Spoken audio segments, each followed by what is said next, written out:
अस्सलामुअलैकुम। तो प्यारे बच्चों, आज की कहानी का उन्वान है सोने का अंडा। एक अजीबो-गरीब नागिन रहती थी जो रोजाना सोने का एक अंडा दिया करती।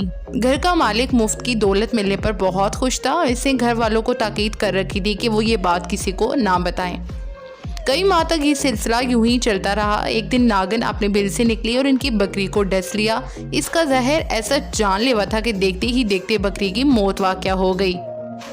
ये देखकर घर वालों को बड़ा तैश आया और वो नागिन को ढूंढने लगे ताकि इसे मार सकें, मगर इस शख्स ने ये कहकर उन्हें ठंडा कर दिया कि हमें नागिन से मिलने वाले के अंडे का नफ़ा बकरी की कीमत से कहीं ज़्यादा है, लिहाजा परेशान होने की ज़रूरत नहीं। कुछ अरसे बाद नागिन ने इनके पालतू गधे को भी डस लिया जो फ़ौरन मर गया। अब तो वो शख्स भी सख्त घबराया, मगर लालच के मारे इसने फ़ौरन खुद पर काबू पा लिया और कहने लगा, इसने आज हमारा दूसरा जानवर मार डाला।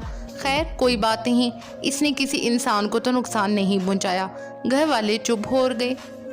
इसके बाद 2 साल का अर्सा गुजर गया, मगर नागिन ने किसी को नहीं डसा। अहले खाना भी अपने जानवरों के नुकसान को भूल गए। फिर एक दिन नागिन ने इनके गुलाम को डस लिया। इस बेचारे ने मदद के लिए अपने मालिक को पुकारा, मगर इससे पहले कि मालिक उस तक पहुंचता, जहर की वजह से गुलाम का जिस्म फट चुका था।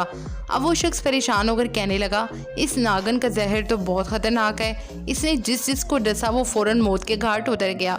अब कहीं कि मेरे घर वालों में से किसी को न डस ले। कई दिन इसी परेशानी में गुजर गए कि इस नागिन का क्या किया जाए। दौलत की लालच ने एक बार फिर इस शख्स की आंखों पर पट्टी बांध दी और इसे ये कहकर अपने घर वालों को मुतमईन कर दिया, अगरचे इस नागिन की वजह से हमें नुकसान हो रहा है, मगर सोने के अंडे भी तो मिलते हैं, लिहाजा हमें ज़्यादा परेशान नहीं होना चाहिए। मगर कुछ ही दिनों बाद नागिन ने इसके बेटे को डस लिया। फ़ौरन तबीब को बुलाया गया, लेकिन वो भी कुछ न कर सका और इसकी मौत वाक़या हो गई। जवान बेटे की मौत मियाँ बीवी पर बिजली बनकर गिरी और वह शख्स गज़बनाक होकर कहने लगा, अब मैं इस नागिन को जिंदा नहीं छोड़ूंगा, मगर वो उनके हाथ ना आई। जब काफ़ी अर्सा गुजर गया तो सोने का अंडा ना मिलने की वजह से इनकी लालची तबीयत में बेचैनी होने लगी। चुनाचा दोनों मियाँ बीवी नागिन के बिल के पास आए, वहाँ की सफाई की और धोनी देकर खुशबू महकाई। यूँ नागिन को सलाह का पैगाम दिया गया। हैरत अंगेज तौर पर वो वापस आ गई और इन्हें फिर से सोने का अंडा मिलने लगा। मालो दौलत की लालच ने इन्हें अंधा कर दिया और वो अपने बेटे और गुलाम की मौत को भी भूल गए। फिर एक दिन नागिन ने इसकी जोजा को सोते में डस लिया। थोड़ी ही देर में इसने भी तड़प तड़प कर जान दे दी। अब वो लालची शख्स अकेला रह गया तो इसने नागिन वाली बात अपने भाइयों और दोस्तों को बता ही दी। सब ने यही मशवरा दिया, तुमने बहुत बड़ी गलती की, अब भी वक्त है, संभल जाओ और जितनी जल्दी हो सके इस खतरनाक नागिन को मार डालो। अपने घर आकर वो शख्स नागिन को मारने के लिए हाथ लगाकर बैठ गया। अचानक इसे नागिन के बिल के करीब एक कीमती मोती नजर आया, जिसे देखकर इसकी लालची तबीयत खुश हो गई। दौलत की हवस ने इसे सब कुछ भुला दिया और वो कहने लगा, वक्त तबीयतों को बदल देता है। यकीनन इस नागिन की तबीयत भी बदल गई होगी कि जिस तरह ये सोने के अंडों के बजाय अब मोती देने लगी है, इसी तरह इसका जहर भी ख़त्म हो गया होगा। चनाचा मुझे इससे कोई खतरा नहीं, ये सोचकर इसने नागिन को मारने का इरादा तर्क कर दिया। रोज़ाना ये कीमती मोती मिलने पर वो लालची शख्स बहुत खुश रहने लगा और नागिन की पुरानी धोखाबाजी को भूल गया। एक दिन इसने सारा सोना और मोती बर्तन में डाले और इस पर सर रखकर सो गया।